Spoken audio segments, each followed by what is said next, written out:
பூங்கா நகரம் என்றால் ஊட்டி, மாங்கா நகரம் என்றால் சேலம் அப்படின்னு சொல்லி சுருக்கமாக மாங்காவோடு நிறுத்திட முடியாது. பல்வேறு பெருமைகளை ஐயா அவர்கள் பேசும்போது சொன்னாங்க. இது கலைகளின் நகரம் அப்படின்பது இன்றைக்குள்ள தலைமுறைக்கு எத்தனை பேருக்கு தெரியும்னு தெரியாது.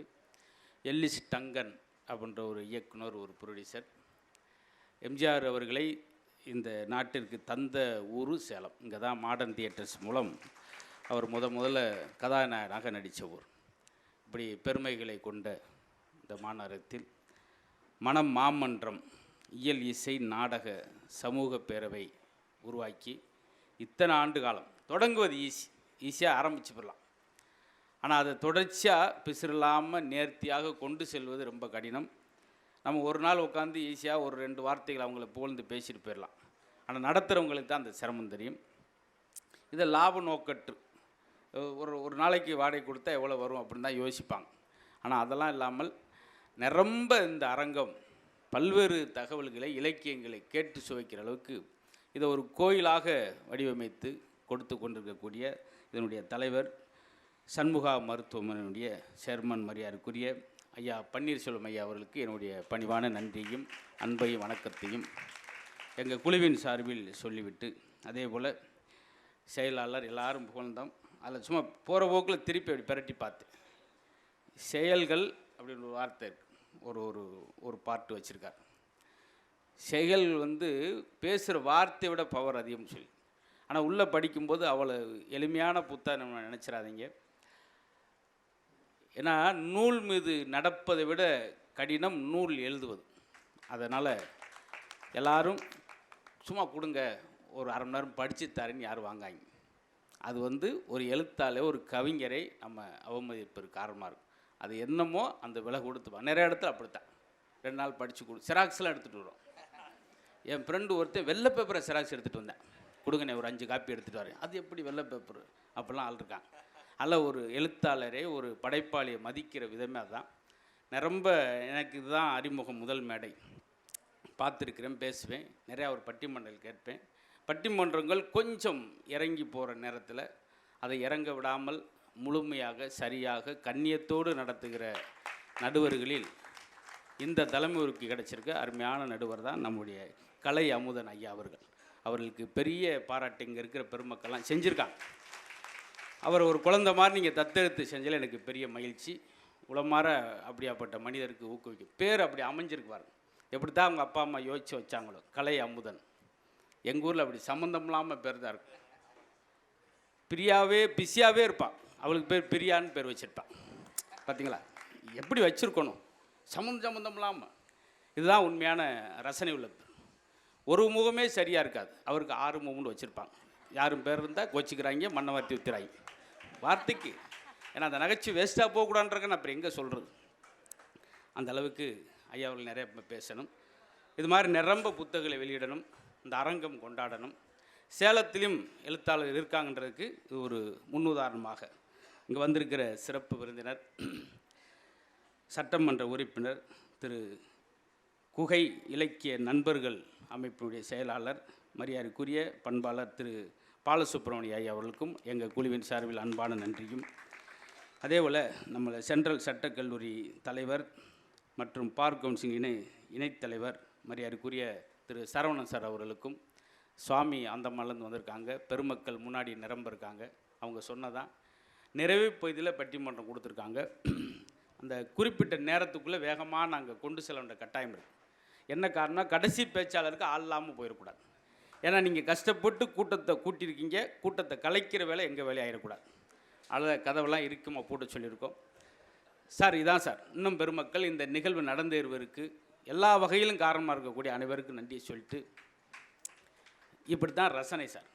50 ஆண்டு காலம் இருக்கிறதுலே சிறந்த ரசனை எது, உலகத்திலே சிறந்த ரசனை எது அப்படின்னா, டி.கே. ரசியமணி அவருடைய பேரன் இறந்து விட்டார்.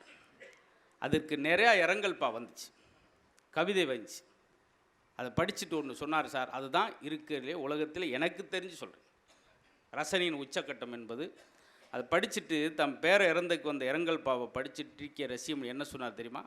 நல்லா இருக்குன்னு சொல்ல, பிரமாமல் எழுதியிருக்காருன்னு சொல்ல, என்ன சொன்னா தெரியுமா?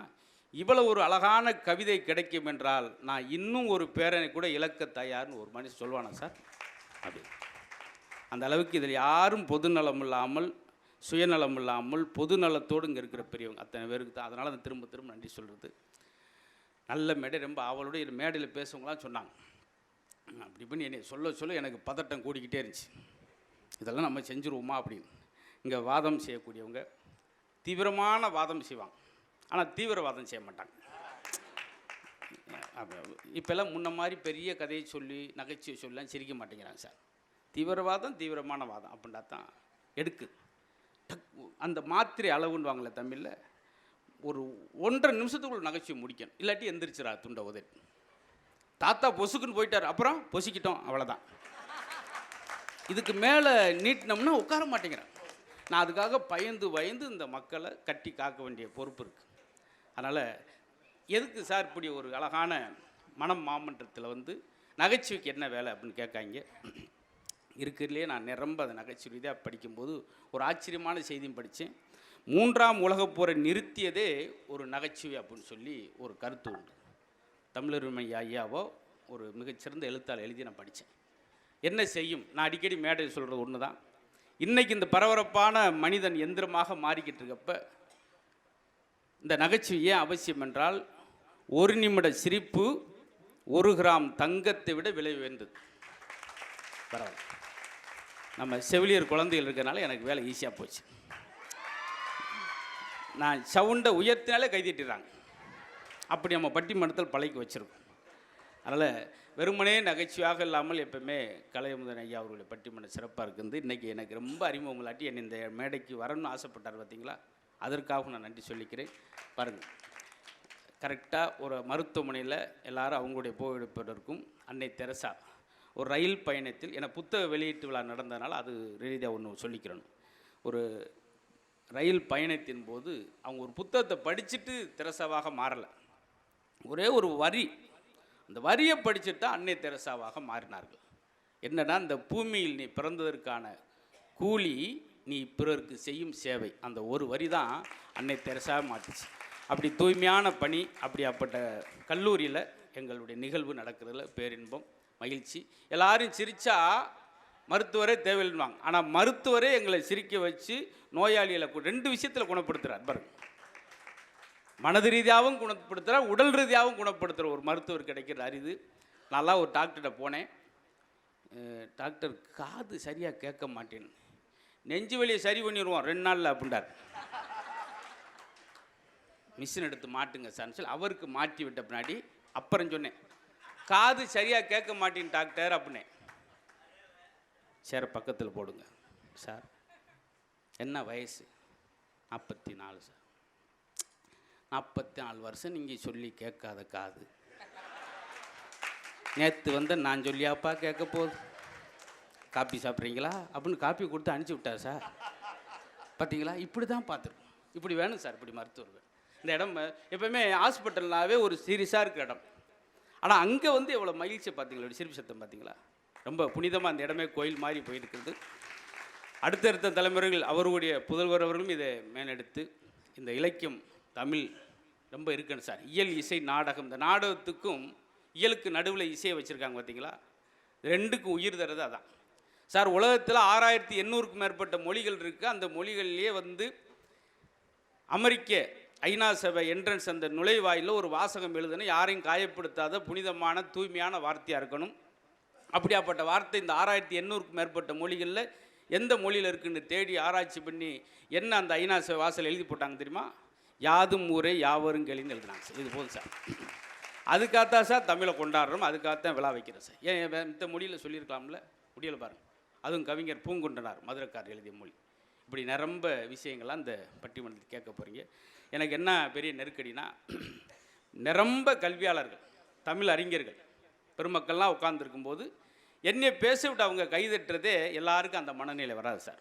அதுக்கே நம்ம நன்றி சொல்லலாம். அத்தனை பேரும் எல்லாம் நான் பேசுகிறோன்னு புதுசாக அவங்க ஏற்கனவே கேட்டிருப்பாங்க, அவங்க பார்க்காத மேடை இருக்காது, இருந்தாலும் கேட்கன்னு வந்திருக்காங்க இல்லையா, அதற்கு உங்கள் செவிக்கும் நான் ஒரு பெரிய நன்றி சொல்லிட்டு, என்ன தலைப்பு அது ரொம்ப முக்கியம். சிலர் விடிய விடிய பேசிட்டு தலைப்பு மறந்துடுவாங்க. அன்றைக்கெல்லாம் ஒரு பேச்சாளர் மேடையில் பேசுகிறாரு, அவர் நண்பரை நானும் நண்பரும் ஒன்றல்ல இரண்டல்ல 33 ஆண்டு காலம் ஒன்றாகவே படுத்திருக்கிறோம், ஒன்றாக தூங்கியிருக்கிறோம், ஒரே தட்டில் சாப்பிட்டிருக்கிறோம். இன்றா நேற்றா 33 ஆண்டு காலம் பின்னி பிணைந்து உள்ளோம். கீழே குனிஞ்சு உங்கள் பேர் என்ன அப்படின்றார். எங்க பின்னி பிணைந்து இருக்கும்போது பேரை கேட்க எவ்வளோ நேரம் ஆகும்? இப்படி ஆயிடக்கூடாது மேடை. தமிழ் மேடைனால சொல்கிறேன். எங்கே சார் இவங்கெல்லாம் ஏன் ஜெயிச்சிருக்காங்க வெற்றியாளராக இந்த பேச்சாளர் சொல்லிக்கிறாங்க அப்படின்னா, பேச்சாளருக்கு முக்கியமான விஷயம் எதை பேசுறது கூட ரெண்டாவது தெரிஞ்சால் போதும், எதை பேசக்கூடாதுன்னு மூளை தெரிஞ்சிருக்கும். ஒரு தமிழ் வாத்தியார் கிணத்துல விட்டார், காப்பாற்றுங்கள் காப்பாற்றுங்கள், தண்ணியை குடிச்சிக்கிட்டே காப்பாற்றுங்கள். அவர்கிட்ட போய் படிச்சு எட்டி பார்த்தேன், ஐயா தமிழையா நீங்களா, இருங்க ஏன் எடுத்துட்டு வாரேன். அவர் தண்ணியை முங்கிக்கிட்டே, தம்பி ஏன் எடுத்து வாரேன் என்று சொல்லாதே, அது இலக்கண பிழை.